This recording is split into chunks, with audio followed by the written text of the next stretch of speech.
अस्सलाम वालेकुम रहमतुल्लाहि व बरकातुहू।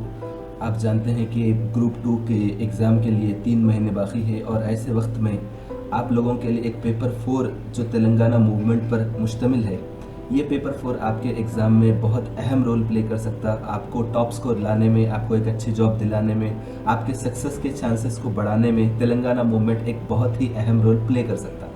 तो Telangana movement according to the syllabus कैसा पढ़ना और इसके क्या बेनिफिट्स हैं और एक्चुअल सिलेबस में क्या चीज़ें आ सकती, ये हमारे लिए जानना बहुत ज़्यादा ज़रूरी है। तो इस सिलसिले में आज मैं ये वीडियो बनाया हूँ। तो इसका मकसद ये है कि तेलंगाना मूवमेंट जो पेपर 4 है इसकी तैयारी कैसे करें, तो ये हमारे लिए बहुत ज़्यादा इंपॉर्टेंट है। तो यहाँ पर कुछ बेसिक बातें मैं आप लोगों को बताऊँगा, जैसा कि इस पेपर 4 का इम्पोर्टेंस क्या है। तो इन टर्म्स ऑफ वेटेज ये 150 मार्क्स का है, क्योंकि ग्रुप 2 में जो है 4 पेपर्स रहते, तो 4 पेपर में ये सबसे लास्ट पेपर है और ये 150 मार्क्स होने के नाते इसका बहुत ज़्यादा वजन प्ले करता। जो आपका प्रीलिम्स का जो एग्ज़ाम रहता उसमें मैक्सिमम सक्सेस में जो है इसके काफ़ी ज़्यादा मार्क्स रहते, 150 मार्क्स हैं। तो आपके एक वेटेज किस तरह बढ़ाता मैं आपको बताता हूँ। जैसा मिसाल के तौर पे ये एक सब्जेक्ट स्पेसिफिक है, ये मतलब ऐसा नहीं है जनरल स्टडीज़ में कई चीज़ें आ गई, इकोनॉमी में कई चीज़ें आ जाती और इसी तरह पॉलिटी है और दूसरी चीज़ें हैं, कल्चर है, तो उसमें कई चीज़ें आपको पढ़ना पड़ता है। लेकिन यहाँ पे एक सब्जेक्ट स्पेसिफिक आपका पेपर है ये पेपर 4, तो उस पॉइंट ऑफ व्यू से भी, वेटेज के पॉइंट ऑफ व्यू से भी बहुत ज़्यादा इंपॉर्टेंट है। और अगर हम बात करेंगे और भी चीज़ें अगर देखेंगे तो प्रिडिक्टेबल है ये। प्रिडिक्टेबल मतलब इसको आप प्रिडिक्ट कर सकते हैं कि क्या पूछा जा सकता, क्या नहीं पूछा जा सकता, क्योंकि मैक्सिमम ये 70 साल की तारीख है। 70 साल की तारीख में आप कितना भी आप मतलब मैक्सिमम आप 1-2 बार भी पढ़ लिए अच्छे से, तो आप उसको प्रिडिक्ट कर सकते हैं, आप अंदाज़ा लगा सकते हैं क्या हो सकता है। तो और इसके अलावा चौथी बात यह है कि लोकल कनेक्शन इसका कायम हो सकता है। Local connection in the sense कि आप हैदराबाद के हैं, आप तेलंगाना के हैं, तो आप उसको लोकली आप कनेक्ट कर सकते हैं। कहीं निज़ामाबाद का वाक़या आ जाता, कहीं जो है वरंगल का वाक़या आता, कहीं हैदराबाद के किसी एरिया का वाक़या आ जाता, तो उससे आप जो है एक कनेक्शन बिल्ड कर सकते हैं कि अच्छा ये यहाँ पे हुआ था, ये यहाँ पे हुआ था, तो उस एतबार से इसको याद रखना आसान हो जाता। तो ये तमाम चीज़ों के एतबार से हमारे लिए जो है ये इम्पोर्टेंस की बात है। और रही बात कि अब रही बात कि इसके सिलेबस में क्या चीज़ है, तो सबसे पहली बात तो ये है कि पेपर 4 जो है, ये पेपर 4 है ग्रुप 2 का, और इसमें जो है सबसे जो फर्स्ट यूनिट है उसी यूनिट पे आज मैं बात करने वाला हूँ, यूनिट 1, जिसका नाम है द आइडिया ऑफ तेलंगाना। तो इसी पे आज मैं बात करूँगा। तो इससे आपको एक अंदाज़ा हो जाएगा कि आइडिया ऑफ तेलंगाना का मतलब क्या है और इसमें क्या क्या चीज़ें आ सकती, और आप एक अंदाज़ा लगा सकते हैं कि व्हाट इज़ तेलंगाना मूवमेंट। आपको अंदाज़ा हो जाता है कि तेलंगाना मूवमेंट है क्या। तो सबसे पहली बात तो यह है आइडिया ऑफ तेलंगाना की। जहाँ तक मैं बात करूँगा तो आप समझिए, एक छोटी सी बात बता रहा हूँ कि आइडिया ऑफ तेलंगाना में बात आती क्या है। तो मिसाल के तौर पे आइडिया ऑफ तेलंगाना से मुराद ये है, ये इस बात को रिफ़र करता है कि तेलंगाना सोशियो पॉलिटिकल, कल्चरल और इकोनॉमिक, यानी तेलंगाना की अपनी एक सोशियो कल्चरल हिस्ट्री है और उसके इकोनॉमी के अलग हालात हैं, उसकी माशी हालात कुछ ऐसे थे, वो उसका बिल्डअप कुछ और तरीके से हुआ था। तो तेलंगाना अपने आप में अपनी एक तारीख रखता, अपनी एक सकाफत रखता, अपनी एक पहचान रखता और माशी एतबार से उसकी एक इस्तेहकाम वाली हालत थी।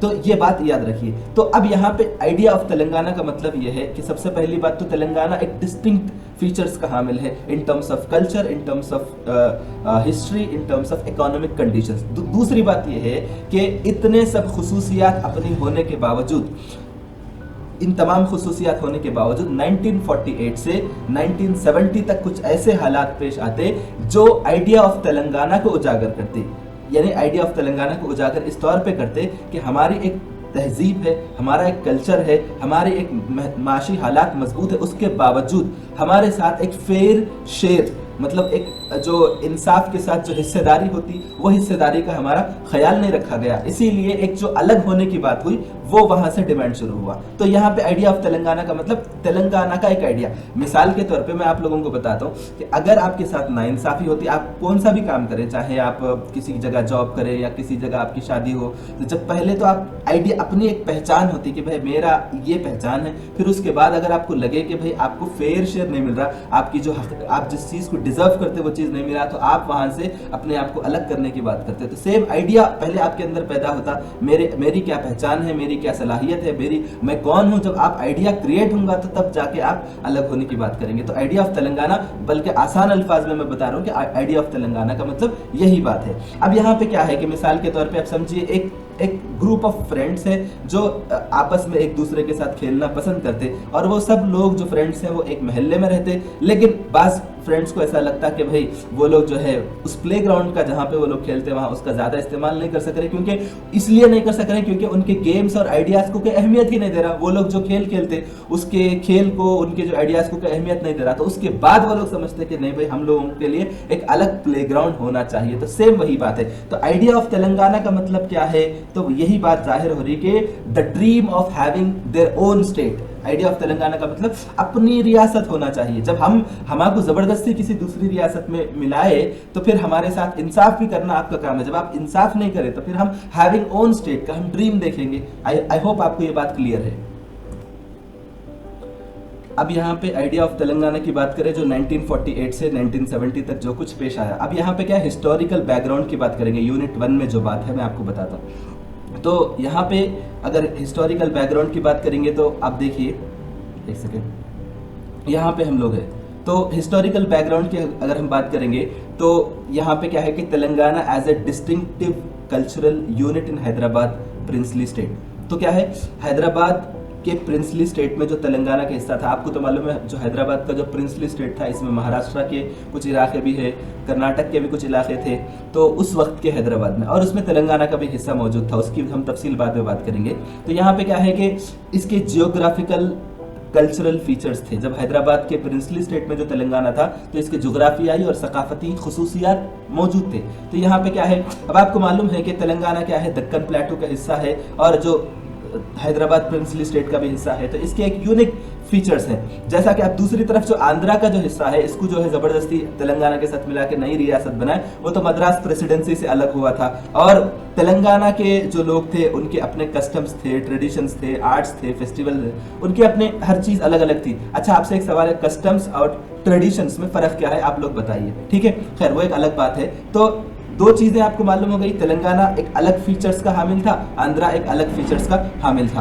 तेलंगाना जो है हैदराबाद प्रिंसली स्टेट का हिस्सा था, जबकि आंध्रा जो है मद्रास प्रेसिडेंसी से अलग हुआ था।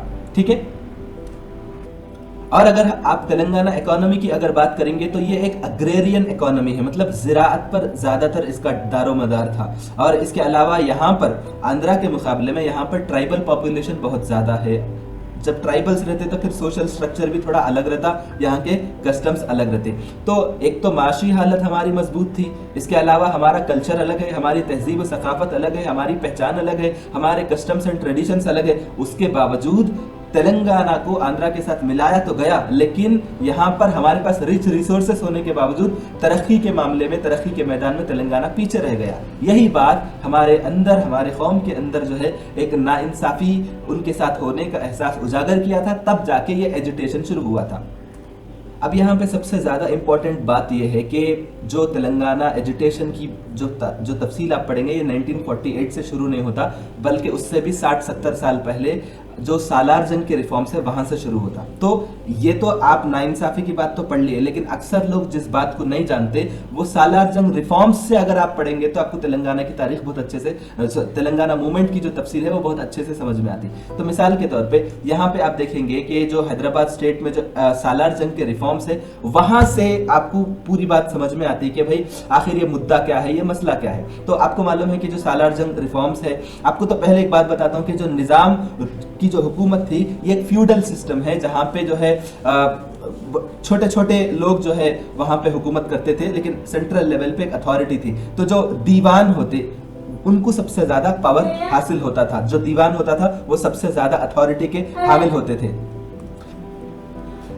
तो ये जो दीवान रहते, इन दीवानों में एक बहुत बड़े दीवान उस वक्त के प्राइम मिनिस्टर का दर्जा रखते हैं लोग। तो एक दीवान थे जिनका नाम है सालार जंग। तो इन्होंने क्या करे थे कि मिड 19th सेंचुरी के बाद से तो कुछ रिफॉर्म्स शुरू करे थे, जिसकी वजह से तेलंगाना जो, मतलब तेलंगाना का जो रीजन है, हैदराबाद का जो प्रिंसली स्टेट है, इसमें ऐसी तब्दीलियां हुई कि ये जो पूरा प्रिंसली स्टेट है ये तरक्की की नई रफ्तार के साथ आगे बढ़ा था। तो यहाँ पे क्या क्या रिफॉर्म्स थे मैं आप लोगों को शॉर्ट में बताता हूँ कि रेवेन्यू रिफॉर्म्स थे, और जो सेंट्रल पावर का जो डिसेंट्रलाइजेशन है इसके मामले में। तो यहाँ पे क्या हुआ कि इन्हों क्या करे थे, सालार जंग के दौर में रिफॉर्म्स जो आए थे, यहाँ से एक ये तेलंगाना के मूवमेंट का एक सबसे अहम तरीन हिस्सा इस तौर पे है कि इनके रिफॉर्म्स के चक्कर में इन्होंने बोले कि भाई हम क्या करेंगे कि जो भी काबिल बंदा है, चाहे उन्हें लोकल है या नॉन लोकल है, काबिल लोगों को चांस देंगे। तो उस दौर में चूंकि तेलंगाना का जो रीजन है, ये हैदराबाद का जो प्रिंसली स्टेट है, यहाँ पे हमेशा से शुरू से शरह तालीम कमिच रही और उसका असर आज भी आपको नजर आता। तो इसी वजह से क्या हुआ कि जो बैरूनी रियासत के लोग थे, खासतौर पे दिल्ली और उत्तर प्रदेश और जो भी दूसरे स्टेट्स के जो काबिल लोग थे, वहां से वो लोग उनको बुलाया गया, क्योंकि इनका मकसद यहाँ पे क्या है कि सिस्टम को सुधारना। तो सिस्टम को सुधारने के लिए काबिल लोगों की जरूरत है। तो सालार जंग रिफॉर्म्स के बारे में अगर आप उसको क्रिटिसिज्म वे में देखेंगे तो उसका ये नतीजा है, उसको नाखिदाना नजरिए से, तनकीदी नजरिए से देखेंगे तो ये भी उसका असर रहता कि लोकल लोगों को उसका फायदा कम पहुंचा। लेकिन सालार जंग ये बोलते कि भाई जो काबिल था हम उसको लाए थे। तो उनके दौर में जो इस्लाहात लाए थे उसकी वजह से लोकल और नॉन लोकल्स में एक जो है फर्क पैदा हो गया था। 1880s की बात है ये, ठीक है। तो ऑलमोस्ट जो हैदराबाद को पुलिस एक्शन जो हुआ था उससे भी तकरीबन 50-60 साल पहले की बात है ये। तो सालार जंग के दौर में जो भी रिफॉर्म्स लाए थे, इसकी वजह से डेवलपमेंट और ग्रोथ का एक नया चैप्टर शुरू हुआ था। लेकिन यहाँ पे नॉन लोकल्स की आमद भी बढ़ गई थी। इसका मकसद ये नहीं है, रिफॉर्म्स का मकसद ये नहीं कि नॉन लोकल्स को लाना, बट काबिल लोगों को लाने के चक्कर में क्या हुआ कि कई नए इदारे कायम हुए, कई नई इंडस्ट्रीज कायम हुई, जिसकी वजह से might have directly created opportunities for the people from outside the state. इसका मतलब यह है कि ऐसे नए सनाते और डिपार्टमेंट्स कायम हुए, इंडस्ट्रीज कायम हुए, इंस्टीट्यूशंस कायम हुए, जिसकी वजह से बाहर के लोगों को लाना पड़ा। और सालार जंग क्या बोले, मेरिट बेस्ड सिस्टम शुरू करे थे। जिसके पास भी सलाहियत है उसको गवर्नमेंट जॉब मिल सकती, यह नहीं है कि उन लोकल है नॉन लोकल है, ऐसी कोई शर्त उनके पास मौजूद नहीं थी। तो यहाँ पे क्या हुआ कि जो भी बंदे के पास काबिल है उन्हें जॉब ले लिया। अब इससे कोई मतलब नहीं है कि उन लोकल वाला बंदा है, नॉन लोकल वाला बंदा है, तो सिर्फ मेरिट बेस्ड सिस्टम था वो। अब यहाँ पे सिलेबस में एक वर्ड बार बार यूज होता है, वो है मुल्की और नॉन मुल्की। मुल्की मतलब क्या है, मुल्की का मतलब लोकल रेसिडेंट को बोलते, मतलब जो तेलंगाना का बाशिंदा है, जो हैदराबाद का बाशिंदा है, उसको मुल्की बोलते। मतलब उस दौर में हैदराबाद का जो बाशिंदा, हैदराबाद रियासत का जो बाशिंदा है उसको बोलते। आपको ये नहीं बोलना कि भाई हैदराबाद का बंदा है मुल्की है। बट यहाँ पे क्या है कि ये जो मुल्की वाला जो टर्म लाया गया, इसका मतलब यह है कि जो लोकल्स के जो एम्प्लॉयमेंट राइट्स होते, जो मुलाजिमत के हुकूक होते, उसको प्रोटेक्ट करने के लिए, और लोकल बंद हैदराबाद स्टेट में, उस दौर के हैदराबाद स्टेट में क्या है, एजुकेशनल अपॉर्चुनिटीज और जॉब के जो अपॉर्चुनिटीज है उनमें लोकल बंदों को प्रेफर करने के लिए मुल्की रूल्स लाए गए। तो नॉन मुल्की का मसला क्या है कि जो गैर मकामी लोग हैं जो तेलंगाना में हैदराबाद स्टेट में आ गए, तो वो लोग नॉन मुल्की लोग माने जाते। तो यहाँ पे क्या है कि जो गैर मकामी लोग हैं उनकी तरफ से यहाँ के लोकल जॉब्स को जो हासिल करना है वो एक्चुअल में नॉन मुल्की का मसला है। तो ये जो एक्सप्लॉयटेशन हुआ, ये एक्सप्लॉयटेशन ही तेलंगाना के लोगों में नाराजगी का सबब बना है। अब यहां पर एक सबसे ज्यादा इंपॉर्टेंट है, वो साल 1919 में निजाम का एक फरमान जारी हुआ था। फरमान का मतलब एक जो रॉयल डिक्री बोलते हैं, मतलब शाही फरमान। हम तो उर्दू वाले हैं तो हमको ज्यादा मुश्किल नहीं है याद रखना फरमान का मतलब। तो यहाँ पे क्या है कि उसमें फर्स्ट टाइम किसी सरकारी डॉक्यूमेंट में मुल्की लफ्ज का इस्तेमाल हुआ। तो आपसे ये सवाल पूछा जा सकता है कि मुल्की लफ्ज पहली बार किस सरकारी दस्तावेज में इस्तेमाल हुआ। तो अब सीधा जो 1919 का जो शाही फरमान है यहाँ पे आप मार्क कर देना। तो यहाँ पे क्या है, इस फरमान के मुताबिक जो भी हैदराबाद शहर में 15 साल रहा या उसके माँ बाप मतलब ऐसे माँ बाप को पैदा हुआ जो इतने साल तक हैदराबाद में रहे हों, तो वो मुल्की करार दिया जाता। यानी जो भी 15 साल रहे, या जो मेरे माँ बाप अगर 15 साल रह गए तो फिर मैं यहाँ का मुल्की बंदा हूं। तो इसी तरह अब ये आ गया मुल्की रूल्स में एक फरमान, ये आप याद रखिए। अब क्या हुआ कि 1935 में अब यहाँ पे नॉन मुल्की धीरे धीरे किसी और तरीके से जो है गवर्नमेंट जॉब्स में ये लोग आते गए। तो क्या हुआ कि जो लोकल पॉपुलेशन है इनकी तरफ से एक मुल्की लीग कायम किया गया 1935 में। तो ये कौन कायम करे, कोई हुकूमत कायम नहीं करी, बल्कि लोकल पॉपुलेशन जो लोकल लोग थे ये लोग नॉन मुल्की लीग 1935 में कायम करे थे। तो इसका मतलब क्या है, ये जो ऑर्गेनाइजेशन, इसका मतलब क्या है कि जो मुल्की लोग हैं इनके जो जॉब्स के जो राइट है इसको प्रोटेक्ट करना, और इस बात को इंश्योर करना कि जो एम्प्लॉयमेंट और एजुकेशनल अपॉर्चुनिटीज है उसमें राइटफुल शेयर रहना, बराबरी का जो हक है, जो हिस्सेदारी है उनको मिलना चाहिए। इसीलिए ये लीग बनाया गया। अब ये दो बातों के बाद सिलेबस के हिसाब से मैं बता रहा हूं कि उसके बाद सबसे जो बड़ा इवेंट है वो है 1948 में पुलिस एक्शन होता सितंबर को। आपको तो मालूम है कि 17 के दिन जो है ऑफिशियल तौर पे इस बात को मनाते कि हैदराबाद को जो है इंडियन यूनियन में इंटीग्रेट करे थे। ऑपरेशन पोलो आप तो जानते हैं कि 1947 में जो है इंडिया को आज़ादी मिली थी, लेकिन वो आज़ादी का असर हैदराबाद स्टेट में नजर नहीं आया, क्योंकि यहाँ पर एक मसला चल रहा था कि हम लोगों को फ्यूचर कैसा रहना चाहिए। बहरहाल 1948 सितंबर तक ऐसे हालात थे। उसके बाद इंडियन गवर्नमेंट की तरफ से ऑपरेशन पोलो को शुरू किया गया और ये एक मिलिट्री ऑपरेशन है, और उसके बाद जो है हैदराबाद को इंडियन यूनियन में इंजिमाम या इंटीग्रेट किया गया। तो यहाँ पे क्या हुआ कि जब 1948 में इंटीग्रेट किया गया तो उसके बाद जो है कुछ महीनों तक यहाँ पर जो है आर्मी की हुकूमत थी, और उसके बाद जो है वेल्लोडी एडमिनिस्ट्रेशन शुरू हुआ था। तो मैं आपको बताता हूँ यहाँ पे क्या हुआ, मिलिट्री रूल शुरू हुआ था। जैसे ही यहाँ पे जो है पुलिस एक्शन खत्म हुआ सितंबर 1948 से दिसंबर 1949 तक, ऑलमोस्ट 15 महीने। तो यहाँ पे मेजर जनरल JN चौधरी जो है मिलिट्री गवर्नर बनकर रूल कर रहे थे। उसके बाद क्या हुआ 1950 जनवरी से, क्योंकि ये जो JN चौधरी का जो रूल है, इस रूल बहुत ज्यादा कंट्रोवर्शियल है, क्योंकि उनके दौर में मुसलमानों को बहुत ज्यादा क्रैकडाउन करे और जो कम्युनिस्ट वाले हैं उनको क्रैकडाउन करे, ऐसा बताया जाता, ऐसा तारीफ में है, ऐसा हमारे सिलेबस में भी है। उसके बाद जो उनको हटा के मिलिट्री रूल को खत्म करके वेल्लोडी एक सिविल ऑफिसर है, सिविल सर्वेंट है, तो वेल्लोडी जो है as a chief minister charge लेते जनवरी 1950 से, और इनकी हुकूमत जो है मार्च 1952 तक चलती। फिर उसके बाद जो है इस तरह से इनकी रूल भी खत्म हो जाती। तो अब यहाँ पे मसला ये होता कि इन दोनों के दौर में, मिलिट्री रूल में और जो सिविल एडमिनिस्ट्रेशन है, इस दौर में क्या होता कि काबिल लोगों को लाने के चक्कर में, क्योंकि यहाँ पे तेलुगु वाले थे, तेलंगाना के लोग थे, तो यहाँ से इस एडमिनिस्ट्रेशन को चलाने के लिए मद्रास प्रेसिडेंसी से, क्योंकि उस वक्त जो है आपको तो मालूम है कि आंध्रा जो है मद्रास प्रेसिडेंसी में था, तो वहां से तेलुगु के लोगों को ला के जो है यहाँ पर भर रहे थे, क्योंकि यहाँ पे तो हालात अच्छे नहीं थे। तो यहाँ के लोग थोड़ा एजुकेशन के हिसाब से ऐसा माना जाता, तो यहाँ पे काबिल लोग नहीं है बोल के बाहर से लोगों को लाके भर के यहाँ पे गवर्नमेंट जॉब्स दे रहे थे। तो यहाँ पे क्या हुआ कि जो मुल्की रूल्स थे, जो निजाम के दौर में बनाए गए थे, उसका बाज़ाब्ता वायलेशन हो रहा था, जिसकी वजह से जो लोकल तेलंगाना का पॉपुलेशन है, इनमें नाराजगी बढ़ रही थी।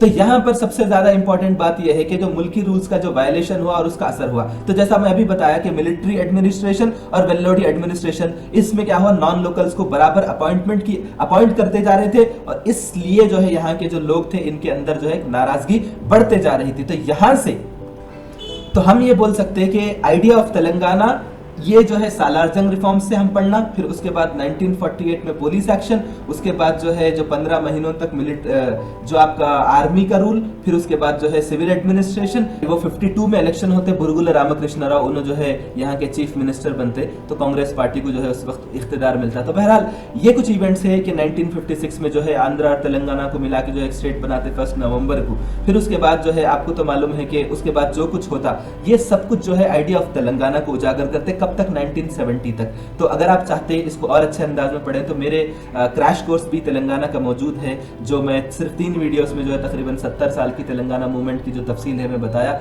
आप चाहें तो मैं उसको जो है यहाँ पे डिस्क्रिप्शन बॉक्स में उसको पेस्ट कर दूंगा। मेरा मकसद ये था कि जो सिलेबस पॉइंट ऑफ व्यू से कुछ बातें समझानी थी तो मैं बता दिया। यहाँ पे आप देख सकते हैं सिलेबस में, देख सकते हैं कि आइडिया ऑफ तेलंगाना में हिस्टोरिकल बैकग्राउंड देखे, फिर उसके बाद जो है इंडिपेंडेंट इंडिया के दौर में, फिर उसके बाद 1956 में जो फॉर्मेशन ऑफ आंध्र प्रदेश होता, और उसके बाद जो है एम्प्लॉयमेंट एंड सर्विस रूल्स की खिलाफ वर्जी होती। तेलंगाना और आंध्रा तो मिला दिए, लेकिन तेलंगाना वालों को अपॉइंटमेंट्स नहीं दे रहे थे और उनके साथ नाइंसाफी हो रही थी, वहां से मसला हुआ। फिर उसके बाद तेलंगाना प्रजा समिति, फिर उसके बाद जो है तेलंगाना मूवमेंट और उसके असरात जो आपको मालूम है कि 1970 और उसके बाद जो कुछ शुरू होता, वो सब तफसीलात जो है मेरे क्रैश कोर्स में मौजूद है। तो ये पूरा सिलेबस का हिस्सा है। आई होप मेरे इस वीडियो से आप लोगों को कुछ क्लैरिटी मिली होगी। Thank you so much.